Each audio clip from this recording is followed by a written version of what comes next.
Good evening, everybody.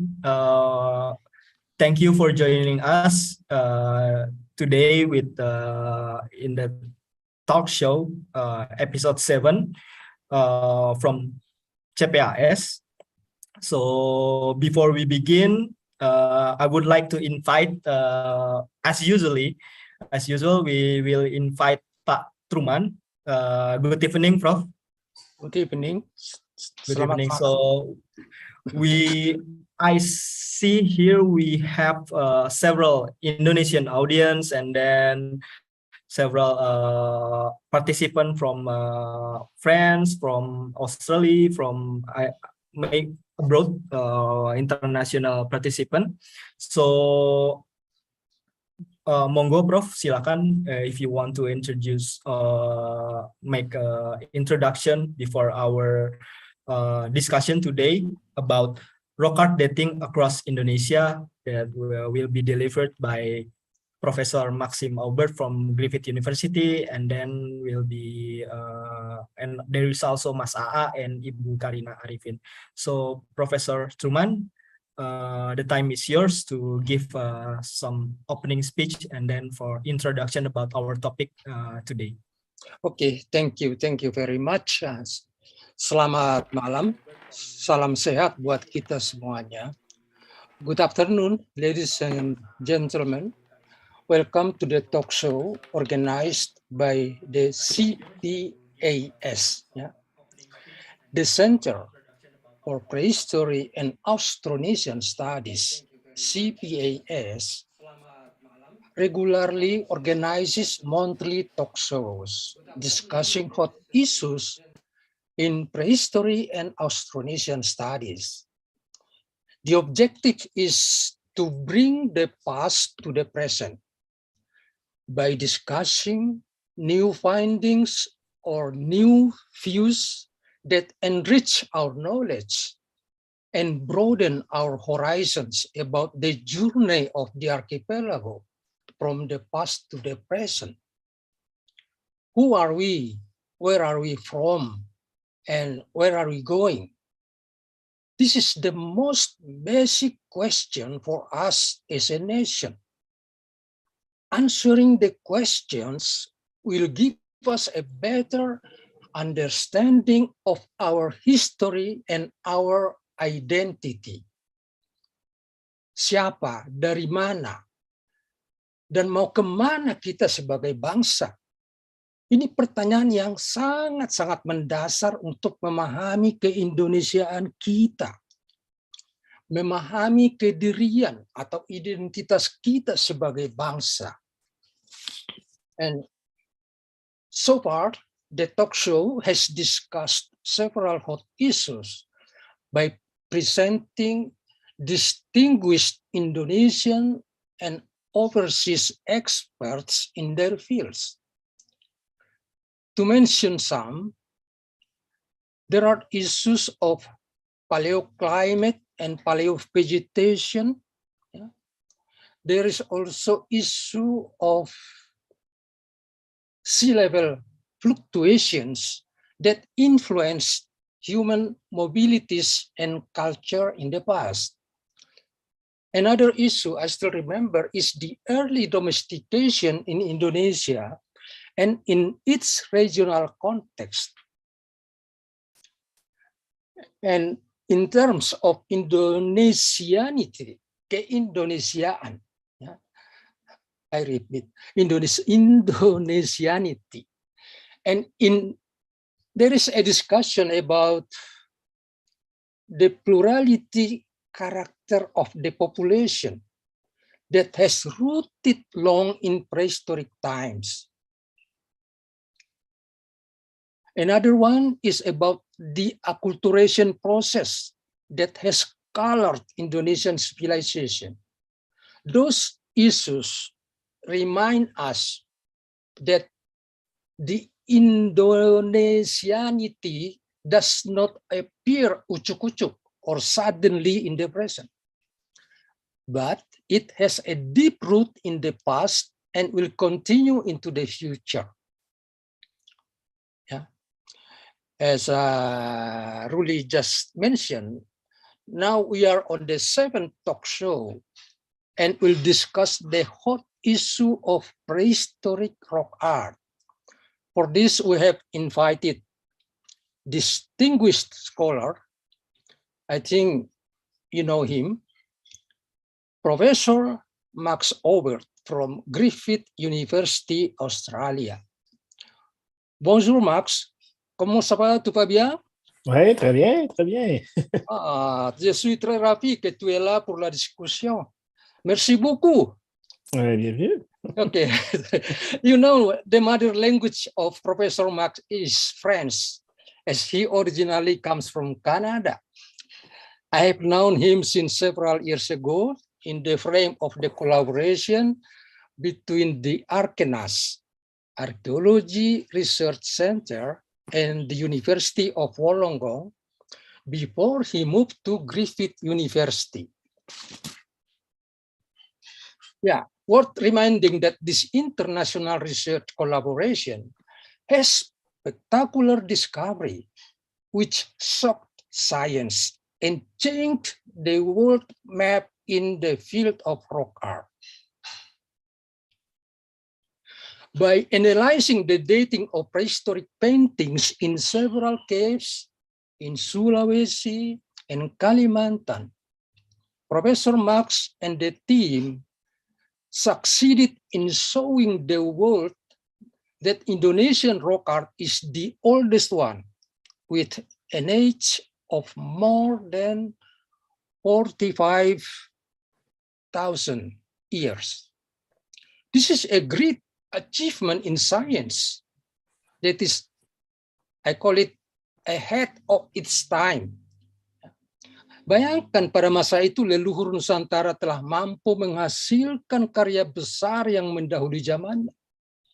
Bukan main. And the discovery also means that inventions are not always in a particular region of the world, but can occur in any region or country, including Indonesia. To close my introduction, I would like to thank all participants and contributors to this talk show. Professor Max Aubert, Adi Agus, who will guide the discussion, and now is preparing his dissertation in rock art under the direction of Professor Max.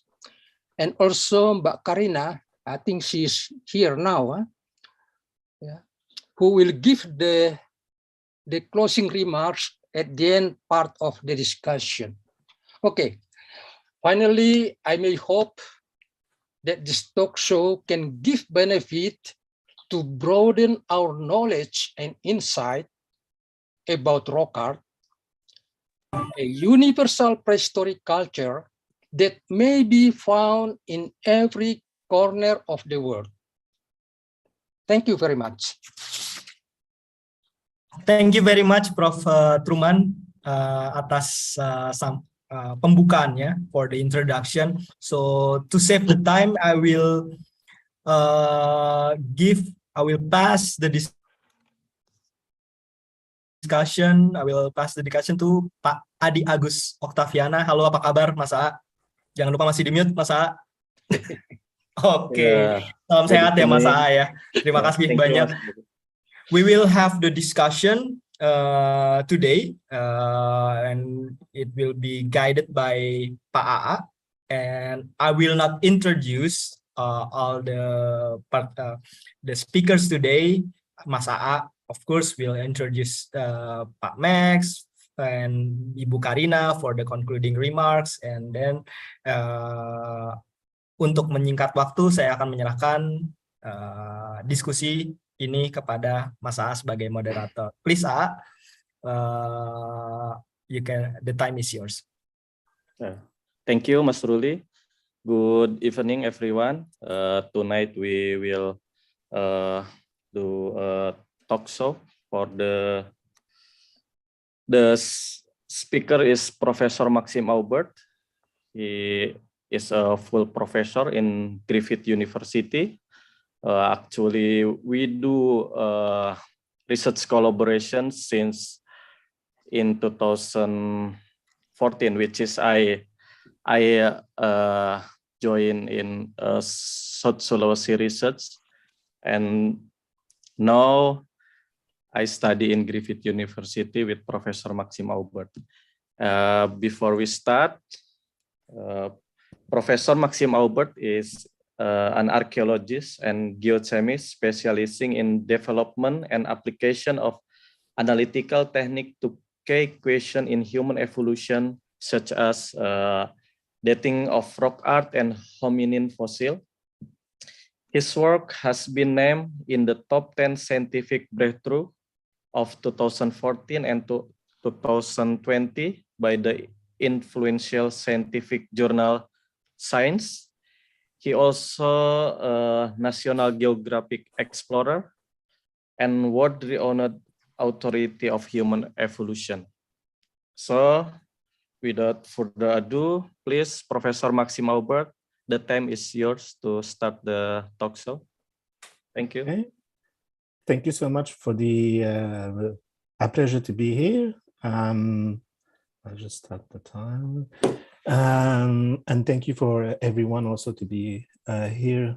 So I just did a brief talk. I was asked to do about 30 minutes. I just need to share my screen. Maybe I'll just stop the video for me. And then share screen.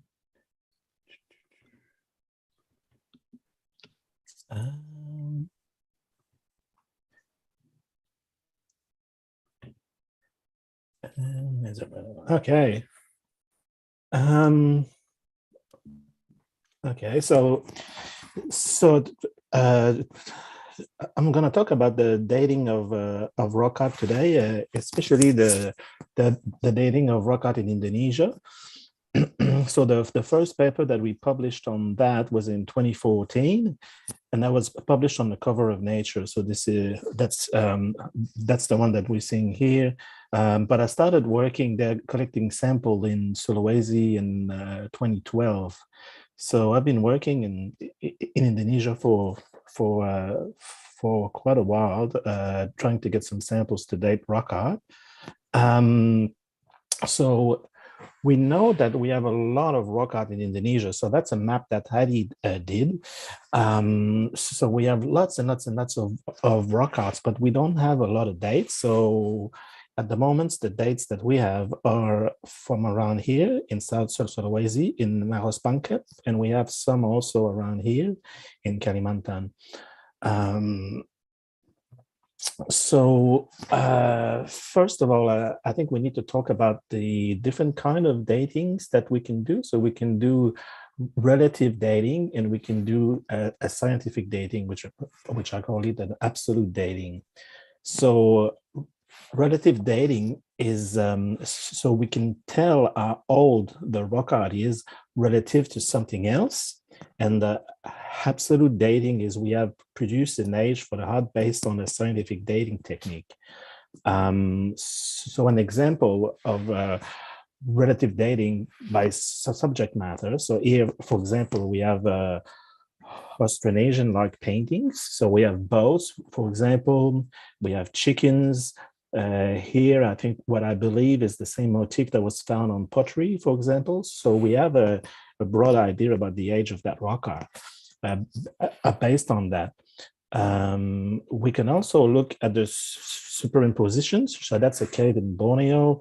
And then we can see on that painting that there's two different layers of pigments. So there's stencils in red, orange, and there's also the purple ones that are on top. So we can see the red one underneath them. So there's two layers of it. So if we just look at that, we don't know exactly the age of them, but we know which one comes first.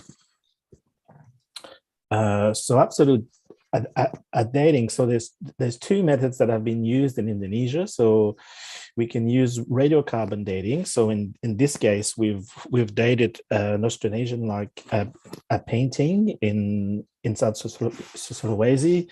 So we essentially take a small pieces of charcoal that was from this figure here, that one, but we can see that there's a old rock art there on that wall here. So there's like the old surface of the cave wall, and we can see a bit of stencil here.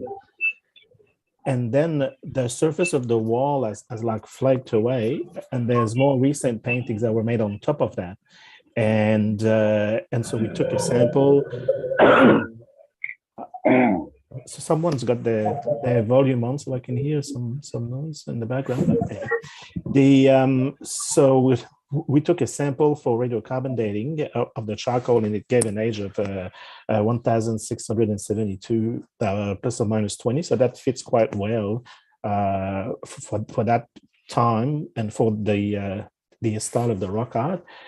What we have to remember, though, is the radiocarbon dating of pigment is a maximum age. So it doesn't necessarily tell us the time when that painting or that drawing was made. It gives us the time that the piece of wood, that the tree that was used to make that charcoal, to make that drawing, died essentially. So it's a maximum age. Another method that's been used before, so uranium series dating. I'm not the first one that I've used that. So it was used also in Borneo by like another group before. They had limited success with it, but I'm not going to go into the details of that. But this is one of the applications that we did. So that was for the first time in South Sulawesi, where we used that. So essentially, that can provide a minimum and a maximum ages for the rock art. So we cannot date the pigment itself, but we can date if there's some calcium carbonate or calcite that has formed on top of it, or if there was some that was there before. So we can see here that there's a hand stencil, and that's a cross section of the two samples that we took. So we can see the pigment layer here, and we can say like, so the layer underneath it is about 46,000, and the layer above it is about 27,000 right here. And that's the same thing for that one here. So it gives us a minimum and then a maximum ages for the rock art. But in order to use that method, we need rock art in limestone country, like in limestone caves. But there is a lot of that in Indonesia. So all of the black spots are all limestone. And we know that there's a lot of rock art, and there's a lot of rock art in that limestone. And then also it's quite interesting because it crosses across three different regions. So we have Sunda, we have Wallacea, and then we have Sahul. So when this, if we can date rock art in these three regions, well, then we have rock art essentially when the sea levels were lower. So all of this was linked together. So, and then after that, we have the Highland region, and then after that, you have Sahul, which include Australia and Papua. Moving on. So the first paper that we published on that was in 2014. So we were able to date rock art in the Marospanques karst in South Sulawesi. So it was in 2014. We published that in Nature. And then essentially we showed that we were able to date a lot of the rock art there, but the main key things here was that we had a minimum age of 39.9 thousand for a hand stencil, and then we have a minimum age of 35.4 for a pig here. So essentially a figurative art. And then so that year in 2014, so it made the top 10 scientific breakthrough of the year by the journal Science. So there's two big, essentially multidisciplinary scientific journal in the world. There's Nature and Science. And science, at the end of each year, they do a top 10 of the biggest breakthrough of the year. So it's not in archaeology, like it's everything. It includes medical research, astronomy, astrophysics, everything. So we made the top 10 of that year. And they said at the time, they said the new dates in Indonesia that ends Europe monopoly on early symbolic art, and also the funding could rewrite the history of a key stage on the development of the human mind.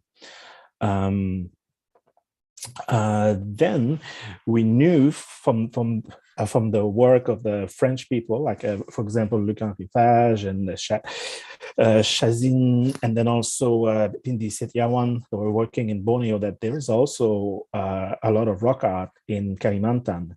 And I was like amazed also that some of it looks like the rock art in Sulawesi. Like it's not the same species, but if you can see here, for example, like a pig in Sulawesi, like a typical pig or like a Noah that we see, they have a round body, they're a large animal, they're in fields.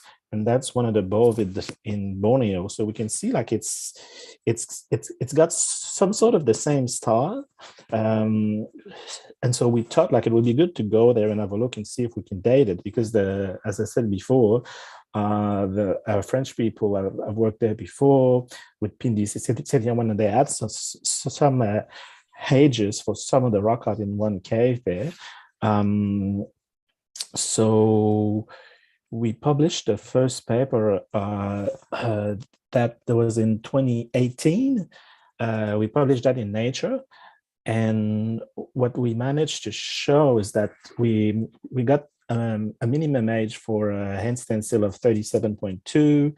And that's actually the same one that was that the French team had dated before, but we went essentially a little bit further deep, like into that sample, much closer to the pigment layer, and we took two samples. That there was one here and there was one here, and they both had the same age. And then we had a minimum age of 40,000 for a bovid. So now, like, we're pushing back the ages for figurative art by essentially 5,000 years. So it's 5,000 years at least older than the ones in Sulawesi. But again, these are only minimum ages, so it could be much more older than that. We don't know. But what we found also, which was really interesting, is because of the dating technique that we use, most of the time we get minimum ages, but sometimes we get maximum ages also. And what we found out, so that's like the general idea, but it's probably a lot more complicated than that, and then we need to do more dating. But what we can see is there's actually two phases of painting in the Pleistocene there. So we have what I call phase one, that started at least 40,000 years ago. It could be much earlier than that. We don't know. And that's essentially characterized by this red-orange pigment. It includes large animal paintings and also hand stencil.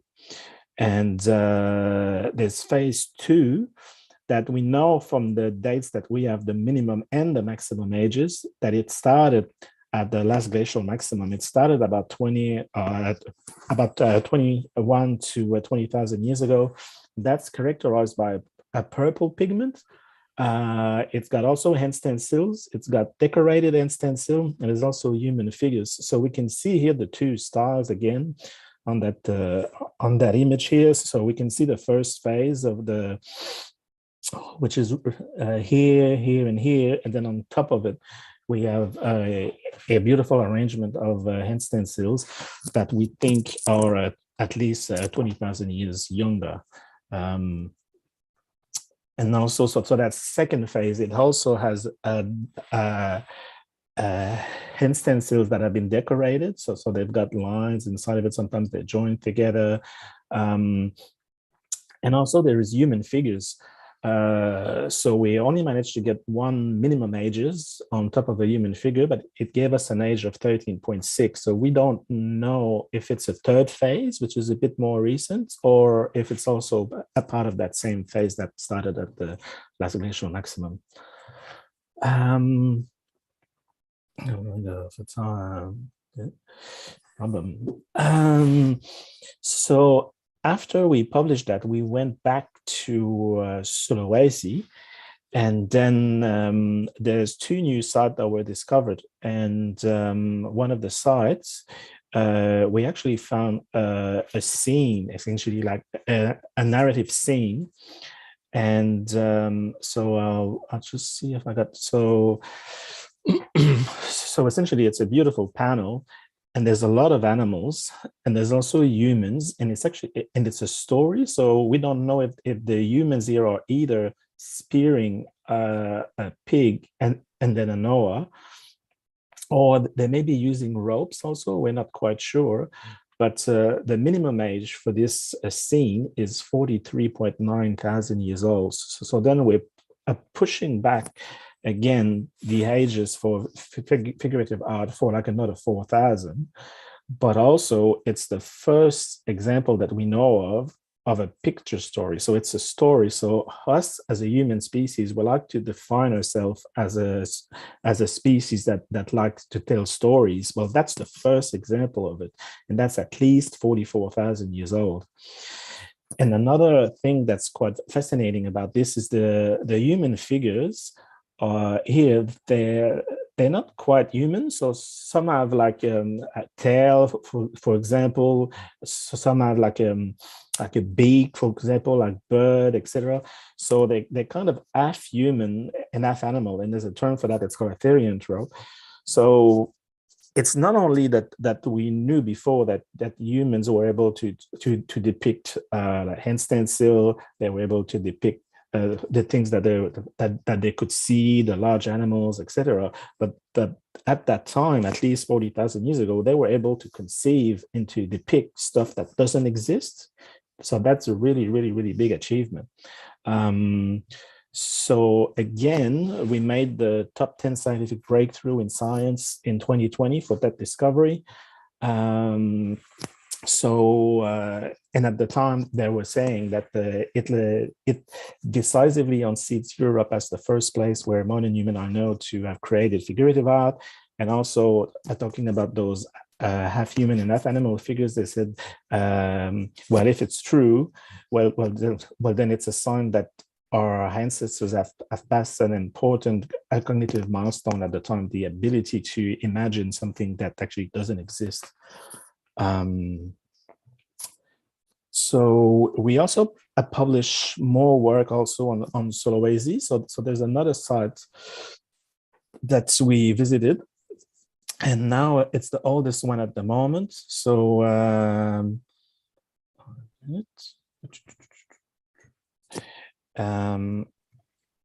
oops, yeah, this one here.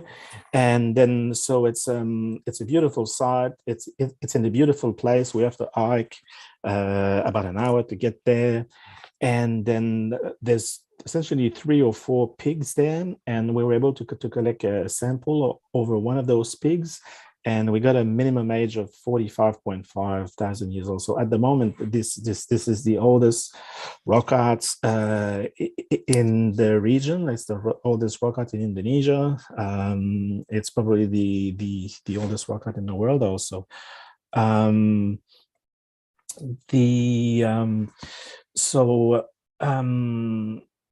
So that's the date that we have so far for the rock art in Indonesia. We have a lot more that are in those papers, but we've collected a lot more samples also. I'll talk about them a little bit later. I'm going to go back to that map, but we have a lot more samples from Sulawesi. We need to get some more in Borneo, and then we have some in other areas also in Indonesia. But I want to go back to Borneo for a minute, because the latest paper that we published, so we only published that a few weeks ago, and in one of the caves in Borneo where there is rock art, we started to do an excavations there because we wanted to know who made that rock art, because we didn't know. And so we started to dig, and then we found a human skeleton. And that human skeleton, so it's actually a burial. So people dug a grave They put the person in a fetal position. They put grave goods in it. And that turns out to be 31,000 years old. So that's the oldest intentional burial, like like a primary burial in island Southeast Asia. And then what is quite fascinating about it is that the left foot and part of the leg was actually missing. And our specialists looked at it, and then we concluded that it was actually amputated as a child. So that's that the human here was about in his early 20s when he died, but but about at least 6 to 9 years prior to the death, his leg was essentially amputated as a child. So that has a lot of implications, because it means that the people at the time, they had to know that they had to amputate for the survival of the individual, but also they needed to know exactly the human body. So they need to know how to navigate all of the blood vessels, etc. They need to know that they had to stop blood loss. And they need to know also about probably antiseptic, antibiotics, etc. So we speculated in the paper that probably when modern human arrived in Borneo, which was essentially also a rainforest at the time, they probably found like new plants and new as a species of plants. So they found essentially a new pharmacy that they harnessed. But so something really special happened in that part of the world. So it's a beautiful illustration that we had made. So in essentially a place where there's a lot of rock art, we know that the rock art there is at least 40,000 years old. And we know that that first phase of rock art was made until about 20,000 years ago. So the people who were actually living there, they not only were living in caves where rock art was there for at least 10,000 years, but also they were making rock art at the time also. And so they had a lot of art, but they also had acquired advanced medical knowledge at the same time. So they were really, really, really special people. And also, this is the same people that went through there, and then they arrived in Borneo. And then after that, if you want to go forward after that, you want to go to Sulawesi, you want to go to Australia, you need a boat. And they're the first sea mariners as well. So I wanted to put this, which is the statistics for that paper. So the paper that we've done on the rock art and also on this, it gains a lot of media attention. Because it's actually very, very good stories, but also it's very important. It is something that Indonesia should be very, very, very proud of. Like the past there is extremely rich. And then, so for example, so the latest paper, so that's the one that is used here. So it has an altmetric score of over 4,000. So to put this in perspective, like it was mentioned in at least 427 news outlets around the world. And so of all of the 300,000 plus nature paper it can track, it's ranked 38th.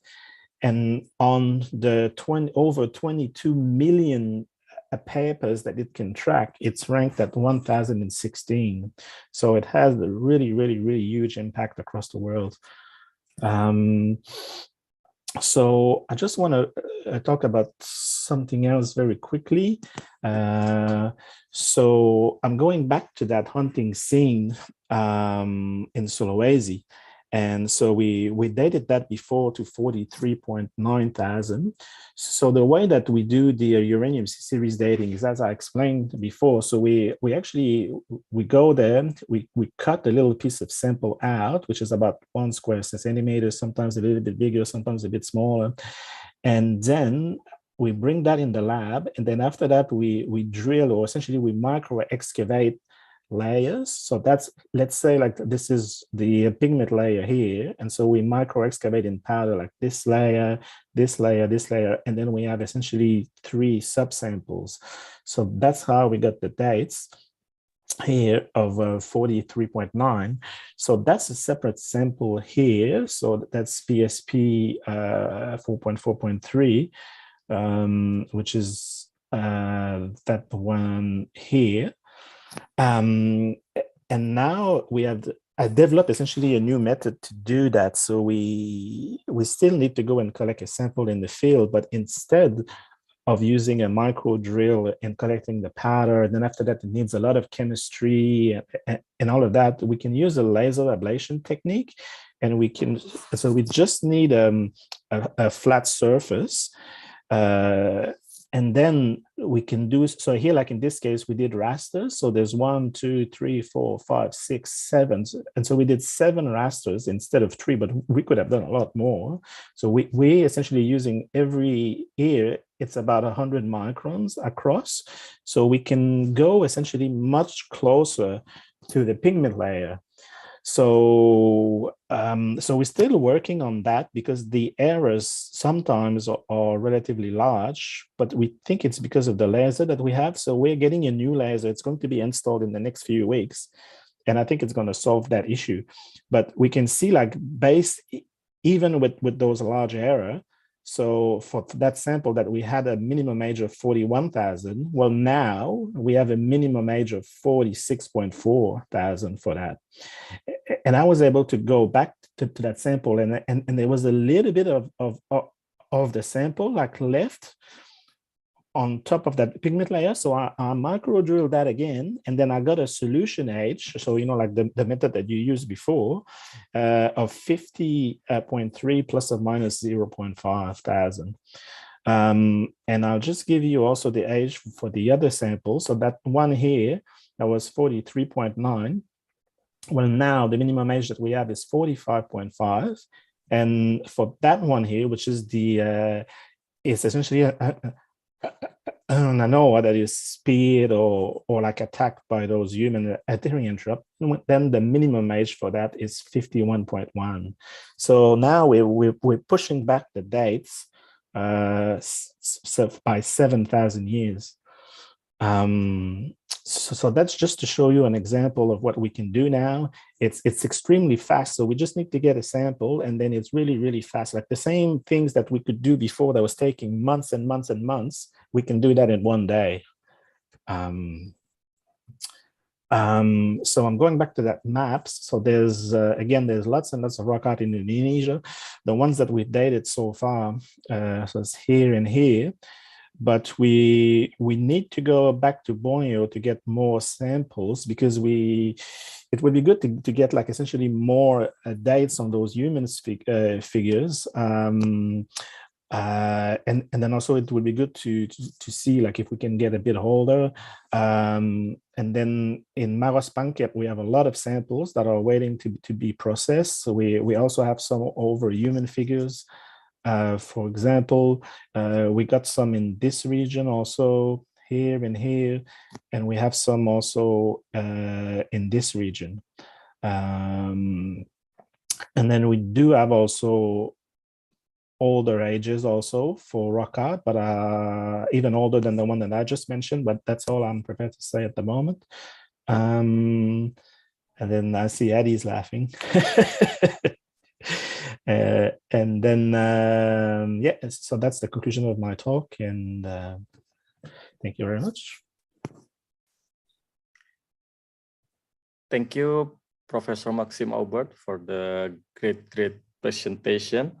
And I do recap for your presentation. So before we do is on the indirect dating, we check superposition rock art. So like the pre-Austronesian painting mostly is hand stencil, and then in the same place there came Austronesian people. They draw with black charcoal pigment.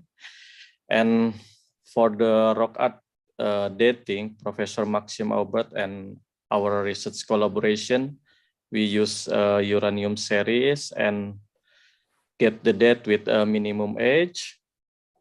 And also in the several weeks before, we published the human burial from Liang Tebo. The dating is same period with the rock art, which is 31,000 years ago, which is this article is have a high impact. Yeah. And then Professor Maxim Aubert have a new method for the dating technique, which is using a laser ablation, which will bring on the next publication maybe that Professor Maxim Aubert said that now for the animal figure Anoa in Bulu Sipong 4 is 51,000 years ago. And then in another region in Indonesia, we will do a publication also maybe for the next year, Max. Yep. Yep. And in the chat room, there's 2 person who will ask to you. Maybe the first is Dr. Ali Akbar, Mas Abe. Mau bertanya langsung ke Profesor Maxim Aubert, apa mau dibacakan? Kalau mau langsung boleh, Mas. Saya persilakan.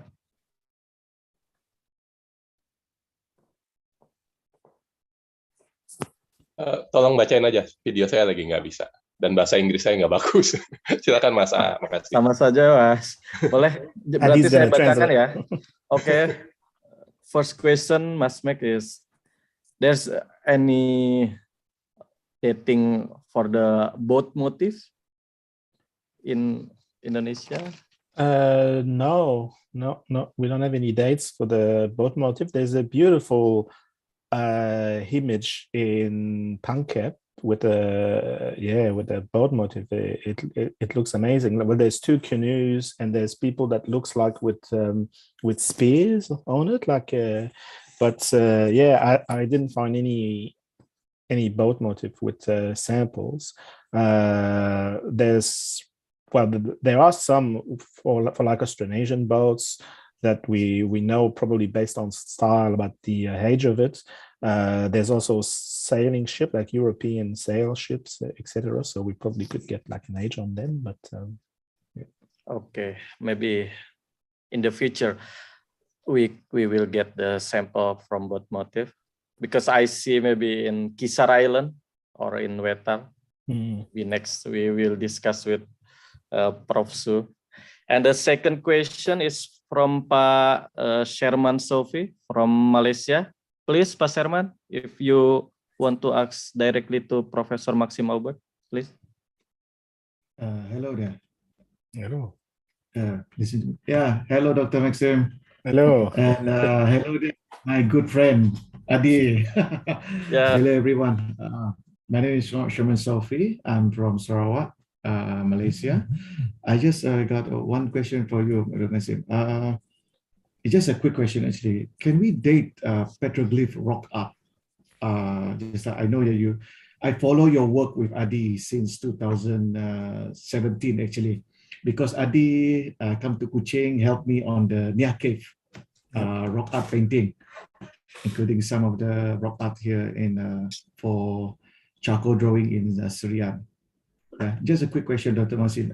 Do you know how to date the petroglyph rock art, just like engraving or carving?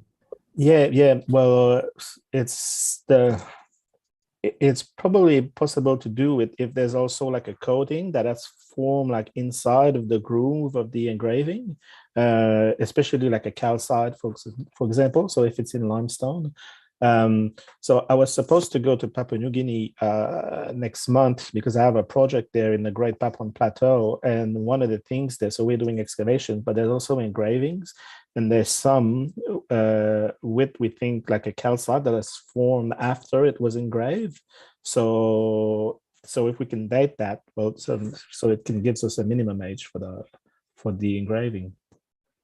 and if there's some on the rock face, that we can think it was there, before the engraving was done, but sometimes you can get maximum age as well.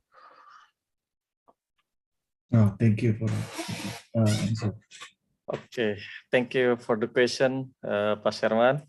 Sampai bertemu lagi nanti kita. Ya, insyaallah bertemu lagi. Yeah, the third question from Professor Dani Hilman. Please, Prof, silahkan bertanya langsung ke Pak Max. Thank you for the time. Hi, Prof. Maxim. It's great work. I like the results. I have a question about the uncertainties of the dating. You showed me that I think in some places or in other sites, but the thing is, it's a minimum age. Some of the ages is like 40 𝘗, others is like 45, and the maximum age is like 51 𝘗. And that's still a minimum age, but it's close to the painting. So the interpretation of the age on this case, then the closest age is should be the 51 𝘗, right? Yep. Same drawing. But my really question is, I kind of wonder, because the age of this painting is the range is very long.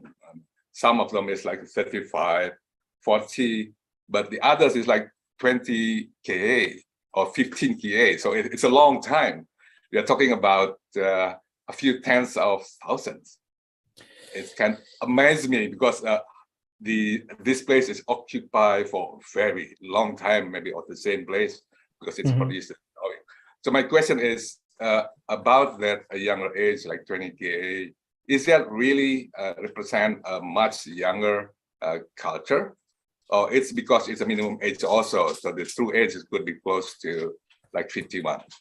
Yeah, well, in terms of that panel, so we got four. Well, I mean, we are first of all, we are assuming that it was all done at the same time, right? So we don't know, but we are assuming like every picture on it, like every image was done at the same time. But we got four samples, and all of them are like really old.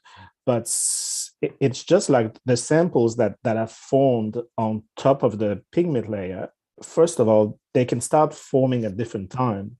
So one could have started forming 60,000 years ago. Another one could have started forming, 50, 40, etc. So, but also they don't, when they start forming, they don't stop, right? So they keep forming. So, and that's why we are dividing them in subsamples. So before, as I was explaining, we're using a micro drill and we're dividing them in 3 samples, let's say. And so we're getting essentially an average of like a long period of time, and then it gets younger towards the surface of the samples. But with the laser ablation techniques is that we're essentially doing the same thing, but because of the width, because it's only 100 microns, then we can get physically closer to that pigment layer. So we're starting to get very closer to the time that the first layers of calcite that started to form on top of that painting. So in this case here now we're saying that it's at least 51,000, but it could be older. It could be 55, it could be 60. We don't know. But in terms of the rock art, so I showed before in Kalimantan that because sometimes we are able to get maximum ages, we can actually narrow different styles. So we can see that there's a style that started at least 40,000 years ago, and then it lasted until we think about the last glacial maximum, and then there's a new style that started. And we know this because we have minimum and maximum ages for that style. And we do have minimum and maximum ages also for some of the rock art in ⴊ And I don't remember the detail, but there's one, I think the maximum age was, I don't remember, but it is essentially people were making that rock art there in ⴊ until the last glacial maximum also. So they were making the rock art for a long time. And then for some reason, 21,000 years ago, it stopped. Okay, thank you. From Leang-Lompoa, Pamex, with the hand stencil narrow finger, 17.5? Yeah, I don't remember which one, but yeah, we had one that we had a minimum and then a maximum age, and then yeah, and so it showed that it was done, you know, like just like after 20,000 years ago. So the youngest one could be less than 20,000, like 15 or 17 KA, right? No, so I think the youngest ones, I think, was because we don't have any. So the maximum age that we got are all older than the last glacial maximum, right?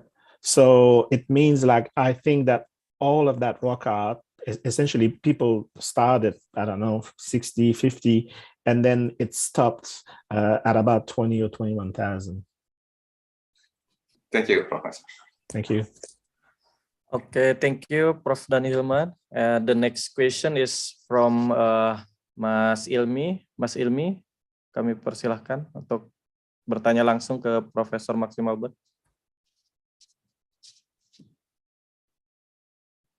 Oh, kalau tidak mungkin saya bacakan. Mas Ilmi asking, I just wondering regarding the possibility for dating of white rock art pigment, Pamex. It is possible? Since white rock art are commonly made up of calcite, the same material of speleothem, so it is possible result by a bias regarding the analysis? Well, from my experience, the white pigment, they're usually clay-based pigment. So usually it's a good indication if you have that it's not that old, because the clay-based pigment, they don't stay for like a very long time. They don't survive as long as, for example, like the red or the purple, which are not clay-based.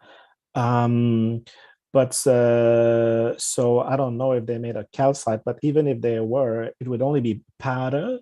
So it wouldn't work the dating, because the dating method works by, so water seeps through the limestone, and then it dissolves the calcium in the rock, and it dissolves small amount of uranium at the same time.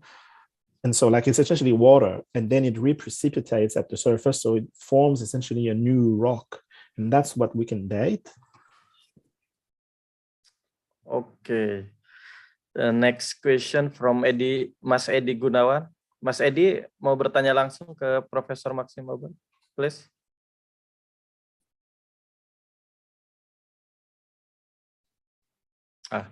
Mungkin maybe I will spell. Mas Edi asking, hello Pamex and Mas Aas. Some time ago we had a discussion with Papindi. He explained that the result of some rock art sample in Gua Saleh reached 55,000 years ago. Is there a continuation of the review of the result, or is there a method other than uranium series? No. So the oldest minimum age that we have for Gua Saleh is 40,000. But yeah, we were able to get maximum ages for some of the painting, and the maximum age was about 55,000. So it doesn't mean that so like it's just a maximum age for like a specific figure. So it means that that figure is younger than 55,000. I can't remember which one it was. But so some people, I guess there's two ways to look at this. We can infer that the rock art, it could have started, you know, like maybe it could go that far, but we don't know. But it's not the limit, like 55,000. It's only the maximum age that, you know, like it could have been for this one, but it doesn't mean that a separate one could be 60 or you know, like even more. So essentially it is what it is. It's only a maximum age. So the important age here is the minimum age. So it's at least 40,000 for a Goa study, but we want to go back and get more sample in that region, but also we want to do the laser ablation technique. So maybe by getting closer to the pigment layer, then we'll be able to get all the minimum ages. Okay, thank you, Prof. Max. The next question from Mbak Fitri Ningrum. Kami persilakan, Mbak, bertanya langsung. Thank you, Mas Adi. Hello, Prof. Maxim. I'm Fitri Ningrum, and actually now I stay in Gold Coast. So for about 5 days, actually I will get workshop in Griffith University from Australian Awards Indonesia. And I want to ask about we found a lot of archaeological things in many villages in Indonesia because I assist so many villages in Indonesia. And what do you think, maybe your advice for the people in the village to preserve all the things that they get, like rock art or other archaeological things in their village? And then I want to ask about it's really interesting in Australia. There are a lot of like museum, the age of dinosaurs, and also all the zoo things. And it's really important to educate the children to have interest in archaeological or something like that. How the Australian encourage the young people to become interested in this subject, actually. Thank you. Thank you. It's a different question. Well, at yes, it's true that there's lots and lots and lots of prehistory and then like archaeology in Indonesia, like the village and stuff. I think the first thing probably to do, so I'm not an expert in this field and I don't know about the legislations and things, but the first thing probably to do will be to contact the government authorities. So you have the office where Hadi works, or Arkenas, it's part of BRIN, where they do the research, but there's also the BPCB, which is the protection agency for this sort of stuff. So it's a good thing, and they have local bureau like everywhere, like in Indonesia. So that will be the first thing to do, and they can advise them, you know, what to do with it later. So sometimes they take it to museum, or they take it studies, etc. In terms of museums, yes, it's a good thing to do. There's a lot of museums in Indonesia also, like there's some, for example, in Maros Pangkep, I know there's one that they just built, you know, at the main place there, which is accessible to the tourists. There's a little museum. There's one at 𝘗𝘆, for example, and there's a museum like that. Maybe a good thing to do would be maybe at some stage to do the same thing that they do in Europe, like in France, where they do a reproduction of the caves and people can go and visit, because you don't necessarily want tourists to go in a lot of that, you know, like in those caves, because then they're not gonna last. So and I know in Europe it's a huge success. Like I have the numbers at some stage, but I don't have them with me, but there's essentially millions of people are going to see the fake one, you know, like so. And you can have that in a big city, like in Jakarta, for example, and then a lot of the people can go there, the school children can go there, etc., etc. So, and that's how you kind of build like narrative about that. And because that's something that everybody in Indonesia should be very, very proud of. Thank you very much. I think I will share it to my friend because he comes from Makassar and want to develop the village in Maros Pangkep also. Thank you. Sangat bagus, Mbak Fitri. Oke. CPAS juga nanti ya, Mas Adi. Ya, siap. Oke, thank you, Mbak Fitri. And next question maybe from Babaluk. Please, Pak Luk, direct question to Pak Max. Okay, do you roll me? It's okay? Yeah. Sound? Okay? Yeah. Nice. It's very nice for me to follow this conference.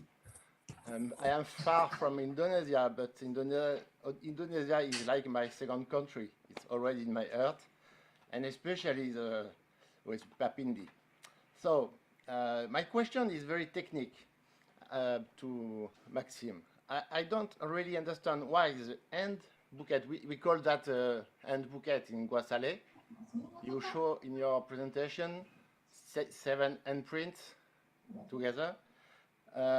You estimate at only 20,000 years old, and the drapery covering the end, we start to date in 2003. You finally get 37.2 kilo years, and it's the same color. So Yeah. I think that the comparison between the color and the age could be very difficult. If you remember the discovery of la 𝘗𝘍𝘍𝑒 in France, la 𝘗𝘍𝑎𝑒 was discovered for the story 6 months after I discovered the first rock art painting in Borneo, same year. And I visited the cave with Jean-Marie Chauvet 3 months ago. And when the cave was discovered, everybody said, no, this kind of paintings cannot be so old because it looks like modern paintings. So the comparison in rock art, I think, is a little bit difficult. I agree. Do you have another example for the datation from the color of the because from the to the hematite from the ꘊ𝘶𝑖𝑡 is brown. For example, the big the benteng in 𝘊𝘪 is from probably in ꘊ𝘶𝑖𝑡. It's brown, orange, and some handprints are much more violet. It looks like hematite, no? Hematite. Yeah. So, do you have a? Well, there's multiple questions here, but so we did some chemistry because on the paint, for example, on the bovid panel in ꘊ𝘶𝑖𝑡, we wanted to make sure that because there's end stencil close to it, which are purple, and then yeah, and the animal painting is red orange, and we did synchrotron XRD analysis, and we show that it's 2 different pigments. So and so they're not the same. In terms of the saying that like one star in purple is 40 to 20, and then the other the red one and then the purple one, so that's essentially a simplistic view of it, of course, but that's based on the dates that we have. So everything that we've dated there, that's what it says. So all of the stuff that is 40,000 until 20,000 is in red orange, and all of the younger stuff, like in that superimposition things, it's all like 20,000 and then younger than that. So at the Tewet cave, I think like when you're talking about your first question, where we have like a lot of end stencils, like in red and in purple, and and the lines and stuff. So we don't have any dates for that, at that site. The only one that I managed to date was 2 or 3 instances like that, which were in purple with the purple line inside, and that was about 20,000. But that was at a different site. But from my observation, but you spend a lot more time than me there looking at them. But from my observation, what I think happened there is you have the 2 instances there. So you have the purple ones that I assume was done like a long time ago, like let's say 20,000 years earlier. And then you have the red ones, and the red ones, they also like put lines inside and they join them. But from the hand stencils on the same panel that are in purple, that have lines that are red, the lines that are inside are purple. Mm-hmm. Yeah, I remember that I even write in my book that every time the orange was under the purple. That means that there is two different periods. But 20,000 is very far from 37 or 39. I think it's not so easy because... Well, that's based on the dates that we have, but we don't have much. And there is a lot of rock art compared to the number of dates that we have. So we need to do more. Absolutely. So maybe we can narrow that gap. But the point that I was trying to make about, so I think that the hand stencils, you know, like the red ones that are, some of them have been retouched inside, you know, like with the purple pigment. So, and that happened after, so it could be like a couple of thousand years, or it could be 20,000 years. I mean, we don't know. But yeah, of course, the date is only the calcite. yeah, exactly. But example, thank you so much for your work there. And so it was the beginning of the story of the prehistory in Indonesia. Yeah. We hope in future we get a closer date for that. Okay. And maybe next question. Thank you, Baba Lux. Next question, Pamex. I don't know who is, but the question is Java has the highest rate of cave exploration. How have not we discovered any of those? Maybe you can answer it. Yeah, well, I mean, it's interesting. So we have noticed that before. So yeah, so there's a lot of limestone caves in Java, and there's a lot of people. So there's a lot of people that have explored, you know, the caves, and we don't have any rock art there.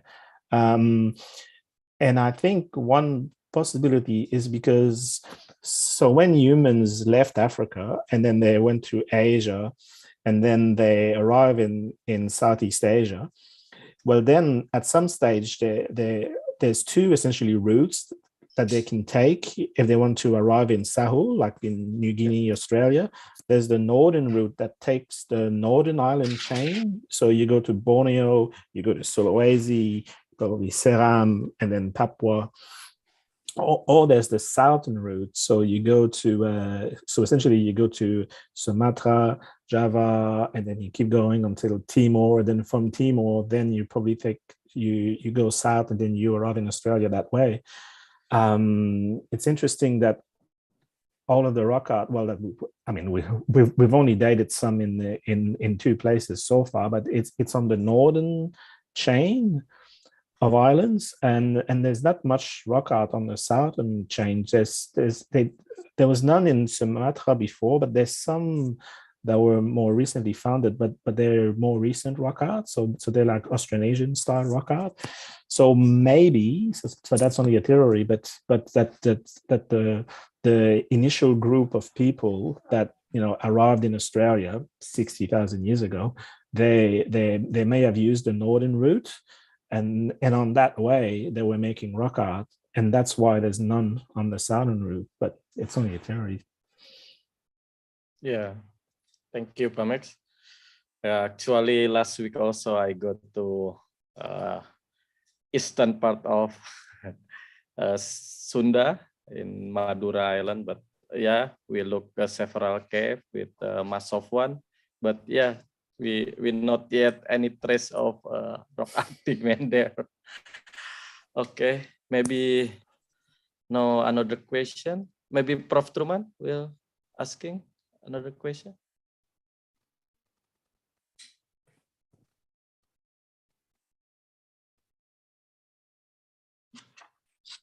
No, I have no question. Just maybe just a short comments. Yeah. So I think, yeah, what Max and its team have done in the field in Indonesia is amazing. Yeah, it's really a great achievement in science, especially in rock art dating in Indonesia. So hopefully there will be more and more new discoveries in this collaboration research in the future. Yeah, we are so very glad with this result. Thank you very much. Thank you. In the chat room, maybe Mas Ilmi will direct asking to Pamex or?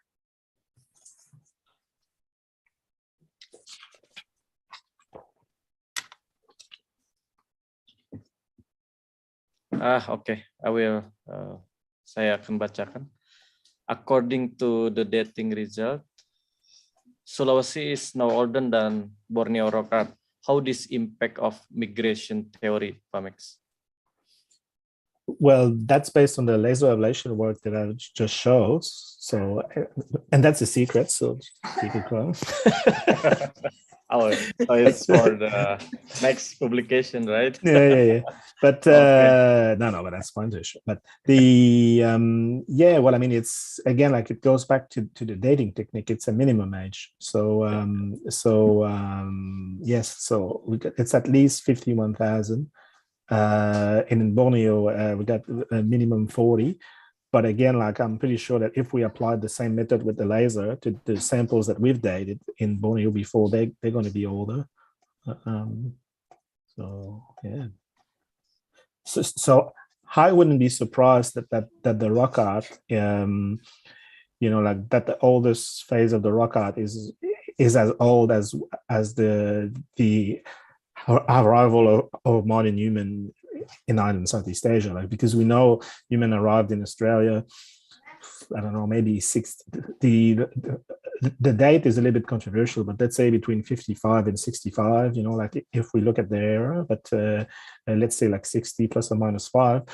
So I wouldn't be surprised if the rock art in Island Southeast Asia dates to the earliest arrival of humans, and that would be probably about 60,000 years old. I wouldn't be surprised if the rock art's that old. Well, at least some of it. Yeah, thank you, Pamex. Maybe this is the last question from Sabri, please, Mas Sabri. Okay, is it clear? Okay. Hello, Mr. Albert. Okay. My question is, first, I have read from some articles that show that maybe there is possible rock art from Neanderthal hominin from Spanish, and some of articles have talked about it. My question is, what do you think about that? Is it possible that there is rock art that made by Neanderthal, or maybe the oldest rock art compared to the rock art in Sulawesi or Indonesia? And the second one, my question is, you said that there are two periods of rock art that you found in Borneo or in Sulawesi. It is from 40,000 years ago, and then the second one is from 2,000 years ago. My question is, is there any is there any explanation about that? Why there are two periods about the rock art? And the last question is, this is interesting to talk about the rock art in Indonesia, but as we know that there are also many rock arts that made by different color, for example, like the black rock art, and then the result of the age, it's not been it haven't been published or known. What do you think about it? Is there any possible method that could be taken to know about the age of the black rock art in Indonesia or not? Thank you. Okay, so 3 questions. Well, the first one, so yes, there's been some claims that the Neanderthal could have made rock art, and not just rock art, like other stuff like a cognition related. Well, first of all, I don't have any problem with the notion that Neanderthals were capable of making rock art, so I don't have any problems with that. But I have an issue with the dating that was done at the time. So I actually wrote a reply to that paper when they published those dates. And then, so there's a couple of issues there, but to me, the dating technique is the same. So they use uranium series dating, but to me, the relationship between what was dated and the pigment layer is not clear. So, and there's reasons for that, like then because they're like in Europe, they don't cut through the pigment layer, so they essentially scrape a little bit of the calcite that they think is on top of the painting, but you cannot be like 100% sure that it's on top of the painting, because they stop when they think they can see a bit of red underneath. But sometimes the rock itself, sometimes it's stained, with red, so you're not 100% sure that it's the pigment layer. But there's also another concept of that, is because the samples that we're talking about are extremely small, and sometimes you have, so the things that we're calling like the cave popcorn, like the calcite, that they form in clusters. So it's possible that you have a cluster that, let's say, that started forming 70,000 years ago or 100,000 years ago, a tiny bit, and then it kept growing and growing. And then a part of it could be on top of a painting. But when they sample, they take, essentially, they scrape it and they do essentially a cone. So it's possible that it's a mixture of that cluster that started before and what is on top also. So to me, the relationship is not that clear. So that's why, like, I have a bit of issues with that. But again, like, I don't have any a problem with the concept that the Neanderthal could have done rock art. The second question was about the different styles in Borneo. Well, again, like, based on the dating that we have on the limited samples, so there seemed to be a really clear cut, like people did them. The first style, they started at least 40,000 years ago, and then it stopped at the last glacial maximum, like 21,000 years ago. And then there's a new style that developed after that. It's interesting that in Sulawesi, the rock art, well, now we know it's at least 51,000, but it stopped completely from the samples that we've dated, also 21,000 years ago. But in Borneo and then also in Europe, the rock art changes at that time also. So we think that there's something global, like probably climate driver, that is related to that. So I don't know if probably a population, maybe, I'm only speculated here, but it could have been a turnover of population, or there's more people, new people arriving, more people mixing together, etc., etc. So that could be a reason. In terms of the black pigment, well, usually the black pigment in Indonesia, the one that I have seen, they're usually Austronesian-like drawing or painting. So we know that they're more recent. We're starting to date them. So we've published one so far that we did radiocarbon dating. And then we have one with a calcite on top of it that we haven't got any results yet. But so to get like a minimum age with uranium series dating. But again, when we date the black pigment, like if it's charcoal, and that's the same thing in Europe also, like it's, like in the caves of Lascaux, Chauvet, etc. They're charcoal drawings. So the dates that you get on those are maximum age. So it doesn't date. Essentially, it doesn't provide an age for the painting event. So when the person, took a charcoal and then draw something, so so that's a maximum age. So it could be younger than that, but in Europe and in the cave, like they have like other evidence also for that. So there's, you know, the entrance of the cave. There's also different species of aurochs and bovid and stuff that we know when they appeared, et cetera, et cetera. But yeah, so I hope that answers the question. Okay, thank you, Professor Maxim Aubert. Maybe one more last question from Mas Ferianto. Please, Mas Ferry, persilakan. Terdengar, Kak? Cek. Ya, terdengar, Mas. Oke. Hello, Professor Maxim. Hello. Maxim. And good evening to everyone. My name is Ferry. I am an archaeology student in Ascendant University. First of all, I'm sorry if my English or my language is not good, but let me try it with my question. My question is, you know, so many rock art in Indonesia. On every island have the rock art, and sample testing fee of uranium series dating quite expensive. And now my question is, how can we look the difference between the oldest one and youngest one rock art with with the eyes? Maybe this is my question. Thank you, Prof. Well, I'm not sure I understood the last bit of the question, but for the cost, yes, like uranium series dating, it's really expensive, but it's not more expensive than radiocarbon. Well, it depends. But the new method that we've developed with laser ablation, it's a lot cheaper because it's faster. So we essentially, the cost of using the machine for one day is the same, but instead of doing just like, you know, like 1 or 2 samples, you know, like in one day, well, we can do 20, you know, like really, really quickly, or even more than that. So that reduces the cost of every sample. And also we don't have to do any of the chemistry preparation in the lab. That takes weeks.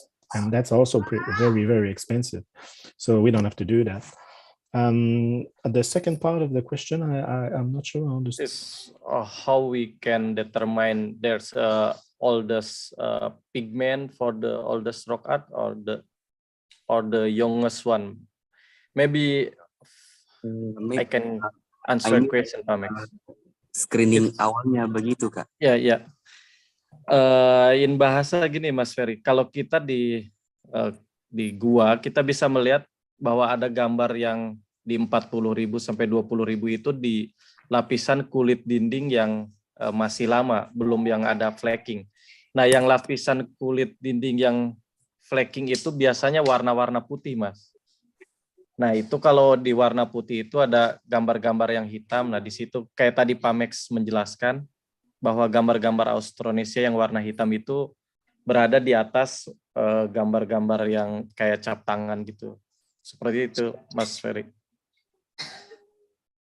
I see. Thank you. Nah, teman-teman di sana pasti tanya, mungkin bisa ke Mas Basran atau Mas Iful di sana di Makassar. Iya, sering sih bertanya, kebetulan ada forum ini.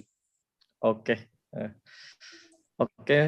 maybe thank you, Professor Maxim Aubert, for the great presentation and for the all audience to asking question for this talk show.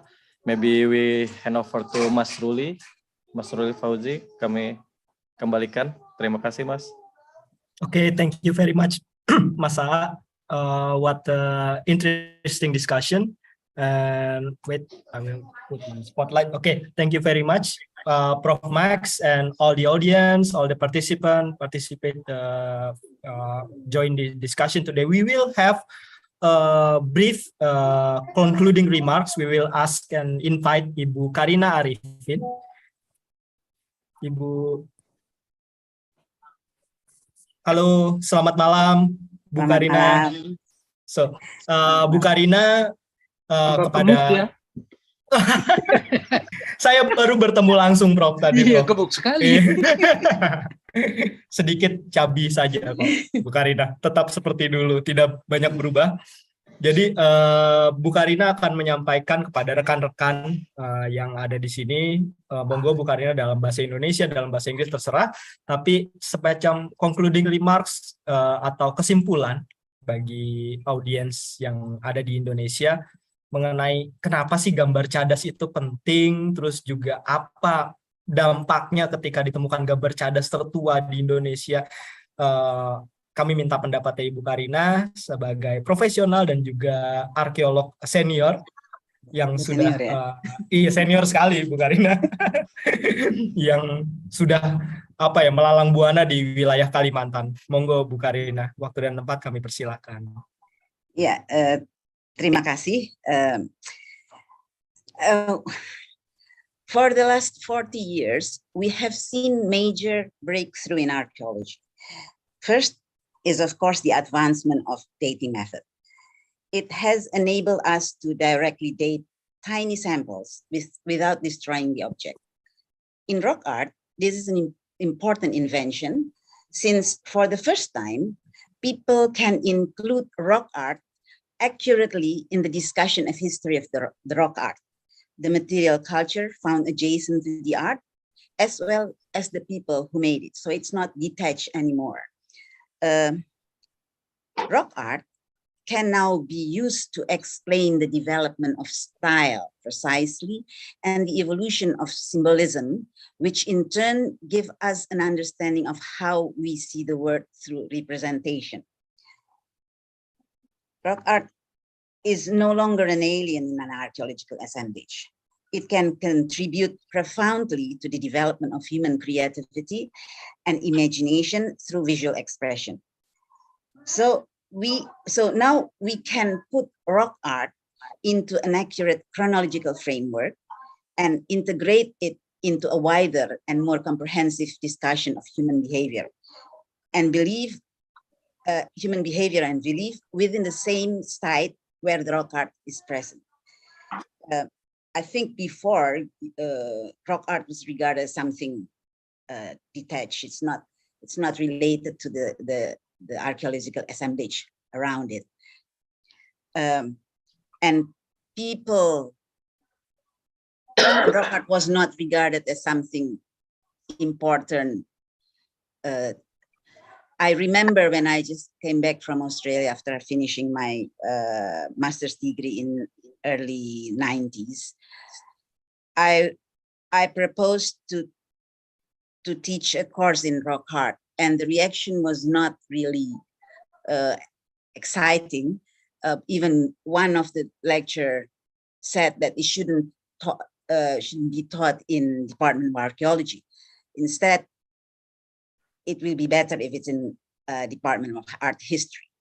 Well, that reflects how people see rock art at that time. But it was more than 30 years ago. It's the situation is different. Another big thing is not just dating, but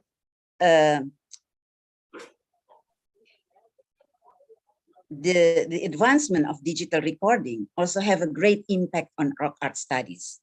The use of this stretch application has enabled us to discern any form of rock art that was previously unseen.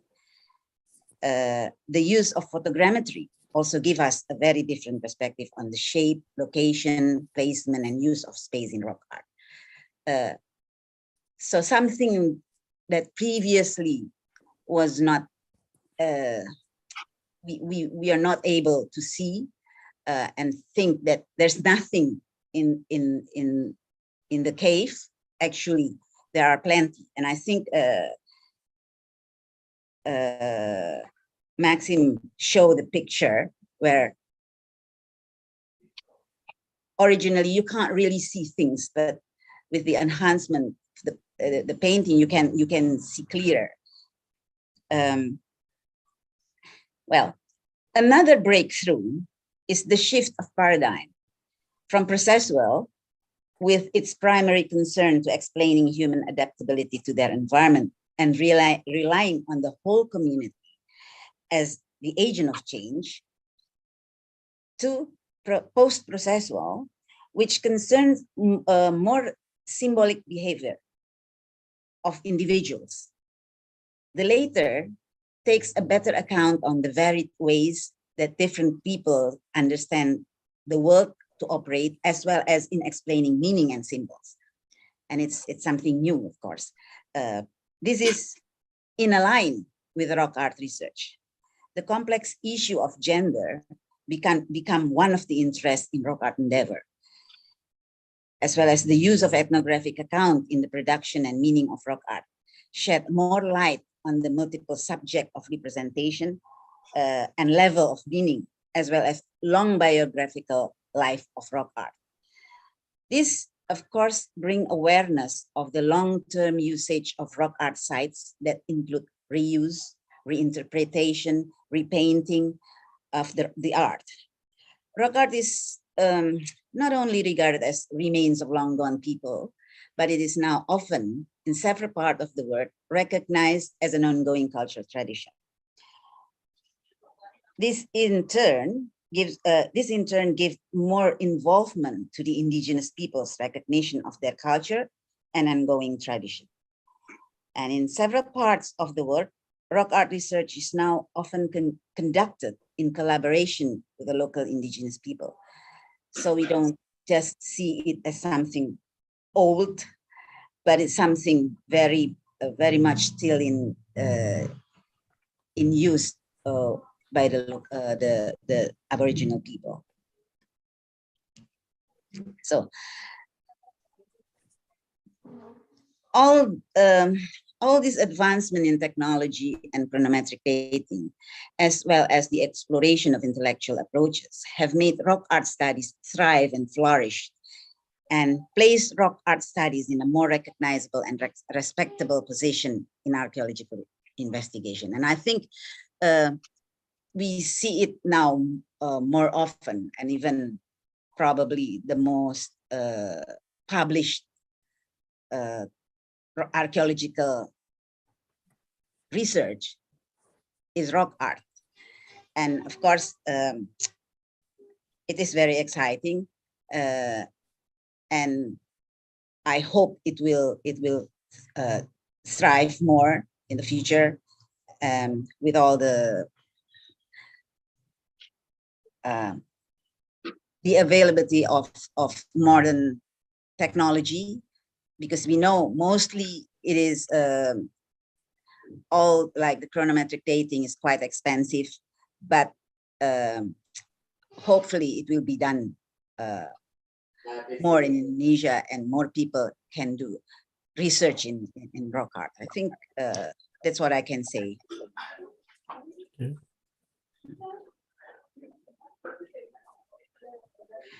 Still mute. Okay, sorry. Thank you very much, Bu Karina. Thank you very much once again to all the participants today, especially to Pak Max. Thank you very much. What a wonderful presentation, and then we have a really enjoyable and really delightful discussion in this evening, and that's all what we can say from CPAS. Thank you, and see you in the next episode of CPAS Talk Show. Thank you, Prof. Truman. Thank you. Thank you, Professor. Thank you very much. Thank you very much. Terima kasih, Mbak Karin. See you again. It's 12:30, right? 30 p.m. in No, Australia. Yeah. No, it's okay. But I thought I could get like a few comments to what I. Yes. Karina yes, please. said, like, Pa Max, I forgot. Sorry. If you have something to. Yeah, if you have more to explain, and like a closing statement, your hope or your project mission for the future rock art in Indonesia, please. Yeah. Well, first I would like to say thank you for inviting me. So I hope it wasn't too boring. so I just made some notes when Karina was speaking, but so it's true that now that we can date some of the rock art, we can link it to like archaeology. So I think that's a really, really good advancement, because it gives us a different window into the past. So because usually when you do a dig, so if you're really lucky, you find human remains, but usually what you found is the trash, like what people left behind. But if you have rock art that dates to that culture, but it gives you a really, really different window into their like day-to-day lives, etc., etc. Also, like in the past about rock art, like what people used to say, because what they didn't know what it means, they used to say, oh, it's like shaman, so said, well, I don't think so, but it's interesting that it's the same kind of things that are depicted. Like, for example, in Sulawesi, we have those large animal paintings. We have the same thing in Borneo. We have the same thing in Europe. And when we actually dig at those sites, we're finding a lot of the animals that people were eating. Yes, they were still eating those large animals, but they were eating a lot more small mammals, like small animals, but they didn't depict them. So to me, I think it suggests that those large animals, there must have been something more than just food to them. So again, like we go back to the symbolic. And then with the new technology, I think it's true. Like I think one of the next big thing is also with the digital recording. Now there's new techniques that you can record everything on a rock art panel, but not just like you can record the positions where stuff is, etc. So you can record essentially a lot of data very, very quickly. And I think the next step is essentially machine learning. So essentially you can train a computer, so essentially artificial intelligence that can not only identify stuff, but it can see links between different panel within a panel, why the rock art is depicted at this place and not at that place, etc., etc. So I think that's one of the big things in the future. Okay, thank you very much, Prof. Max, because I'm really afraid that it's already midnight in Australia, in Brisbane. So I try to finish the discussion immediately. So I forgot. Okay, thank you very much for all the audience and for the participant. We have a delightful discussion this evening. And we hope that we will see you soon on the next episode of CPAS public talk show by the near future. So see you and thank you very much. Thank you. Thank you. Terima kasih. Thank you. Mbak Karina. Thank you all. Thank you, Babaluk. See you in the next. Terima kasih. Barangkali Mas A ada yang mau disampaikan? Sudah Mas Ruli. Sudah. Okay. Success for the next research and the next project, and we hope that we will continue the Rumah Peradaban like what Mbak Fitri Ningrum said before. Yeah. Thank you. Fitri nanti aja kalau balik ke Indonesia bisa kita ngobrol panjang ya. Lewat email juga. Siap. Saya sukses nanti di Gold Coast-nya Mbak Fitri. Tanggal 23 kembali ke Sleman, nanti saya izin untuk soan. Ya, oke. Thank you. Terima kasih sekali lagi untuk semuanya. Sampai ketemu. Sampai ketemu lagi.